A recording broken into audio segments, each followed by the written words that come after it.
এই যে ছোটবেলা থেকে শুনেছ, একটা সাল ৪ দিয়ে বিভাজ্য হলেই সালটা অধিবর্ষ। কথাটা তো সম্পূর্ণ সঠিক না। তোমাদের প্রত্যেকের সঠিকটা জানার প্রয়োজন আছে। আমি বুঝিয়ে দিচ্ছি। দেখো ১৯০০ সাল যেটা ১৯০০ সাল, এই সালটা কিন্তু ৪ দিয়ে বিভাজ্য একটা সাল। ৪ দিয়ে বিভাজ্য বলতে বোঝায় ৪ দিয়ে ভাগ করলে ভাগশেষটা শূন্য হওয়া। আমি ভাগ করে দেখাচ্ছি না, বাট আমাকে বিশ্বাস করো, ১৯০০ সালটা ৪ দিয়ে বিভাজ্য একটা সাল। তবে এই সালটা অধিবর্ষ না। শুধু এটাই না, ১৮০০ সাল অধিবর্ষ না, ১৭০০ সাল অধিবর্ষ না, ২১০০-২২০০ এই সালগুলো অধিবর্ষ না। আবার ২৪০০ সাল অধিবর্ষ, ১৬০০ সাল অধিবর্ষ, ২০০০ সাল অধিবর্ষ।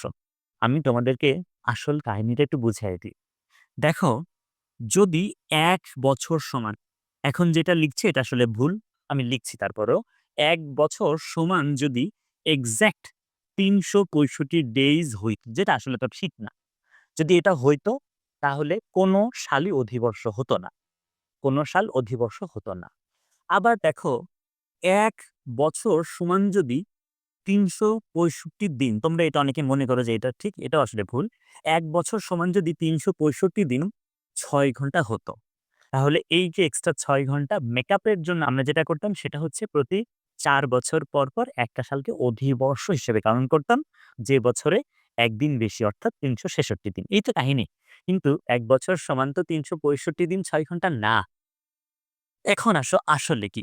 দেখো, আসলে যেটা সেটা হচ্ছে ১ বছর সমান ৩৬৫ ডেইজ, ৫ ঘন্টা। কত ঘন্টা? ৫ ঘন্টা।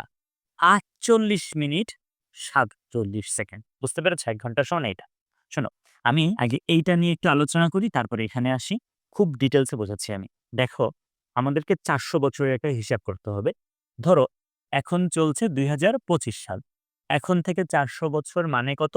২৪২৪ সাল। আমরা ৪০০ বছর কনসিডার করেছি। তো যদি এইটা হতো তাহলে কি প্রতি ৪ বছরে একটা লিপ ইয়ার, অর্থাৎ এই ৪০০ বছরে আমি এখানে লিখি, এই ৪০০ বছরে যেটা হতো ১০০ টা লিপ ইয়ার থাকতো, যদি এটা হতো। কিন্তু এইটা হওয়ার কারণে আমরা ৪০০ বছরে ১০০ টা সালকে লিপ ইয়ার করতে পারিনি।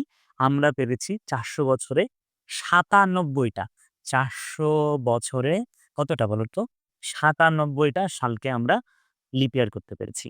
এখন ৩ টা সাল, কোন ৩ টা সাল যাদেরকে বাদ দিয়েছি? শোনো, কঠিন লাগলেও শোনো। আমরা মূলত যে ৩ টা সালকে লিপ ইয়ার করতে পারিনি, তারা আসলে ১০০ দিয়ে বিভাজ্য, কিন্তু ৪০০ দিয়ে বিভাজ্য না। কঠিন লাগলো? আরেকবার বলি। আমরা যেই ৩ টা সালকে বাদ দিয়েছি তারা কারা? তারা ১০০ দিয়ে বিভাজ্য, কিন্তু ৪০০ দিয়ে বিভাজ্য না। শোনো, ১০০ দিয়ে বিভাজ্য এদের মধ্যে কারা আছে জানো? এদের মধ্যে ১০০ দিয়ে বিভাজ্য যেই সাল ৪ টা আছে তারা হচ্ছে ২১০০ সাল, ২২০০ সাল, ২৩০০ সাল আর ২৪০০ সাল।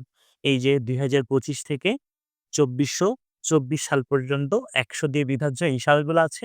আমি বলেছি ১০০ দিয়ে বিভাজ্য, কিন্তু ৪০০ দিয়ে বিভাজ্য না। দেখো, ৪০০ দিয়ে বিভাজ্য না হচ্ছে এই ৩ টা। তাহলে এই ৩ টাকে আমরা বাদ দিয়ে দিয়েছি। আশা করি তোমরা বুঝতে পেরেছ। আমাদের সি প্রোগ্রামিং ভাষায় কিন্তু এইটার উপরে একটা প্রোগ্রাম আছে।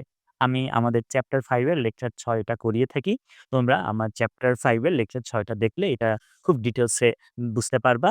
এই প্রোগ্রামটা আমরা if else এবং else if এই ২ টা কন্ডিশনাল স্টেটমেন্ট দিয়ে সলভ করতে পারি। সো দেখা হবে এরকম পরবর্তী কোনো ভিডিওতে।